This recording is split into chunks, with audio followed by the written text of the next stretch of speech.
दोस्तों 1600 किलोमीटर दूर से एक पोती ने अपने ही दादा के कत्ल की कहानी रच दी।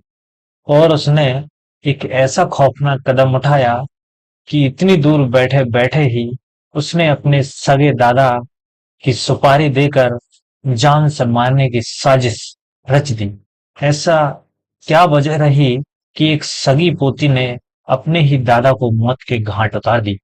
तो दोस्तों, इस घटना के अंत में कुछ इस इतना भयंकर होता है कि जिसे सुनकर आपके भी होश उड़ जाए। तो बने रहिएगा कहानी में अंत तक।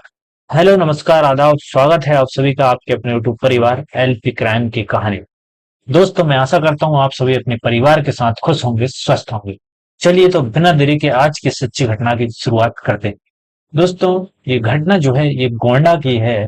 यहाँ पर मनकापुर पुलिस को एक खबर मिलती है कि भरव भुट्टा नाम के एक गांव में जो है एक बुजुर्ग की हत्या कर दी गई है। अब ये क्यों की गई, किस लिए की गई, उसकी पूरी कहानी हम इसमें देखने वाले। होता दरअसल ऐसा है दोस्तों कि भरव भट्टा नाम के एक गांव में एक पटेश्वरी चौहान रहते हैं। उनका गांव में ही अच्छा खासा जो है जमीन थी, जायदाद थी। साथ ही पटेश्वरी जो है वह रेलवे विभाग में नौकरी करते थे। अब रेलवे विभाग में नौकरी करते थे तो इनका एक बच्चा था, उसके जो है चार बच्चे थे। तो कुल मिलाकर जो पटेश्वरी हैं, इनके चार पोते और पोती थी। दोस्तों, ये नौकरी करने के बाद में जो है अपने परिवार के साथ में वापस आ जाते हैं। लेकिन पटेश्वरी की जो पत्नी रहती है वह पहले ही इस दुनिया को छोड़कर जा चुकी थी।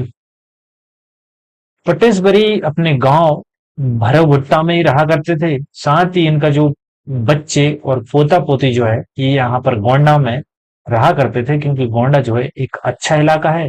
यहाँ पर जो है सारी सुख सुविधाएं हैं। जबकि भरभुट्टा गांव है तो गांव में जो है काफी सारी प्रॉब्लम और समस्याएं होती हैं। लेकिन पटेश्वरी जो है वह नौकरी करने के बाद में अपने गांव भरभुट्टा में ही रहने का जो है वो निर्णय लेते हैं। वह कहते हैं कि मैं यहीं पर रहूंगा। तो दोस्तों, वक्त बीतता जाता है और पटेश्वरी जो है अपनी जो पेंशन मिलती थी उसमें से अपने चारों पोता और पोतियों सबको जो है बराबर लाड़ प्यार से दिया करते थे, और सब कुछ उनकी पढ़ाई लिखाई और जो भी उनकी ख्वाहिशें होती थी वह उसमें पैसा दिया करते थे। वक्त बीतता जाता है। पटेश्वरी की जो है उम्र जो है वो 78 साल हो जाती है। वह काफी ज्यादा बुजुर्ग हो जाते हैं और उन्हें लगता है कि अब जो है अपनी संपत्ति से हिस्सा करके मुझे जो है बच्चों को दे देना चाहिए। फिर जो है पटेश्वरी क्या करते हैं कि अपने जो पोते रहते हैं उनको तो जमीन जायदाद और धन का हिस्सा दे देते हैं, लेकिन पोती जो रहती है इसको किसी भी तरह का कोई हिस्सा नहीं देते हैं। जब पोती ये बात सुनती है तो उसको बड़ा बेकार लगता है कि जब पोतों को दादा ने अपनी संपत्ति से हिस्सा दिया है तो मुझे जो है क्यों हिस्सा नहीं दिया। उसको इस बात का इतना बुरा लगता है कि वह अपने ही दादा के खिलाफ जो है साजिश रच डालती।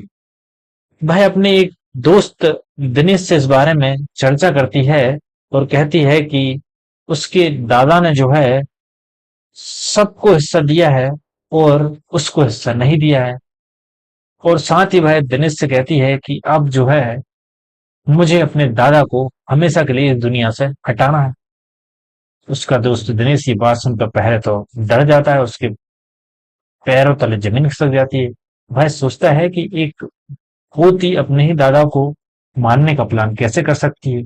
लेकिन फिर वह अपनी दोस्त रिंका से पूछता है कि ऐसा क्या बात है जो तुम इस तरह की बातें कर रही हो। तो रिंका जो है वह संपूर्ण घटनाक्रम दिनेश को बताती है और साथ ही उनको लालच देती है कि वह उनको जो है अयोध्या में जमीन दिलाएगी।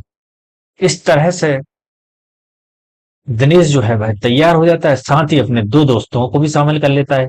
इनका नाम रहता है सलमान और अखिलेश। ये दोस्त भी इस घटनाक्रम में शामिल हो जाते हैं। उसके बाद रिंका जो है अपने दादा को निपटाने की पूरी जो है प्लानिंग करती है और वह 19 जुलाई सन 2024 की तारीख तय करती है कि इस रात को जो है दादा गांव वाले घर पर अकेले रहेंगे और इस समय जो है तुम्हें जाकर पूरी घटना को अंजाम देना है। और रिंका जो है अपने गांव जो रहता है भरौगुट्टा, यहाँ के गोंडा से जो है सीधा फ्लाइट में बैठती है और पुणे के लिए रवाना हो जाती है। यानी कि अपने घर से 1600 किलोमीटर दूर चली जाती है और वहां से इन तीनों को जो है गाइड करती है। उसके बाद रात्रि का समय होता है और रात्रि में लगभग 1 बजे के समथिंग दिनेश और उसके दो साथी सलमान और अखिलेश जो हैं वह दोनों तीनों मिलकर जो पटेशबरी रहते हैं इनकी हत्या के लिए निकल पड़ते हैं। दोस्तों उसके बाद चुपके से जो है घर के अंदर पहुंच जाते हैं और पहुंचने के बाद सीधा पटेश्वरी का गला जो है भाई दबा देते हैं।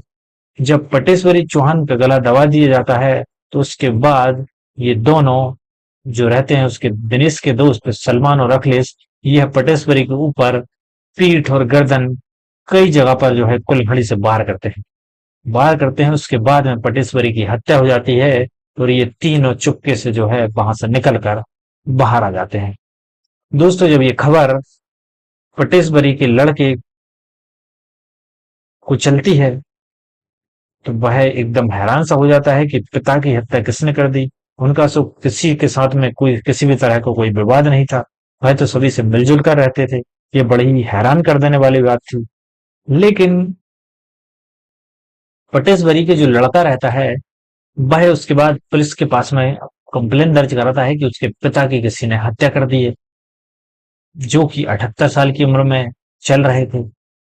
पुलिस जो है आती है, घटना पर पहुंचकर जो है संपूर्ण घटना स्थल का बारीकी से निरीक्षण करती है और उसके बाद पटेश्वरी चौहान की मौत यानी कि जो स्व रहता है उसको हॉस्पिटल लेकर जाती है और वहां पर पोस्टमार्टम करवाया जाता है।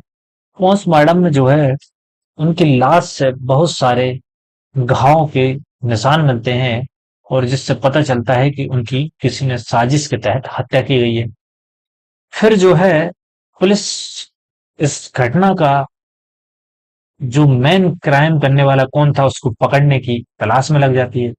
वह सोचती है कि किसी भी तरह से इस घटना को अंजाम देने वाले आरोपी को पकड़ना होगा। वह टीम बनाती है, साथ ही सीसीटीवी फुटेज जो है खंगालना चालू करती है कि कहीं कोई ऐसा सुराग मिल जाए जिससे कि उनको ये पता चल जाए कि कौन जो है व्यक्ति है वह रात में इनके यहाँ आया और ये सारी घटना को अंजाम दिया। साथ ही एक घर पर एक अच्छे जमींदार थे, उनके घर पर जो है सीसीटीवी कैमरा लगा भी हुआ था।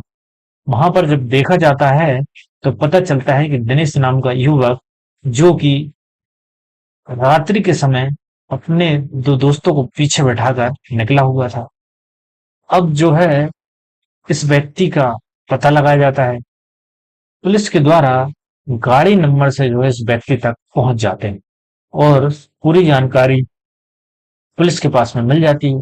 इन सबसे पहले दिनेश को हिरासत में लिया जाता है। दिनेश जो है अपना जुर्म कबूल करता है और साथ ही अपने दो दोस्तों सलमान और अखिलेश को भी जो इस घटनाक्रम में शामिल बता देता है। जब तीनों को पुलिस जो है अपनी गिरफ्त में ले लेती है, जब इनसे पूछताछ की जाती है तो पता चलता है कि दिनेश को जो है एक रिंका चौहान नाम की लड़की ने इस सारे घटनाक्रम की सुपारी दी थी। अब रिंका चौहान कौन थी? तो रिंका चौहान जो है पटेश्वरी चौहान की पोती थी। अब पुलिस जब ये बात सुनती है तो पुलिस हैरान हो जाती है कि एक सगी पोती अपने दादा का कैसे जो है हत्या का प्लान कर सकती है। जब पोती का पता लगा जाता है तो पता चलता है कि वह 19 जुलाई को ही अपने गांव गोंडा से पुणे के लिए रवाना हुई थी। तो पुलिस का शक जो है पूरी तरह से सही बैठ जाता है।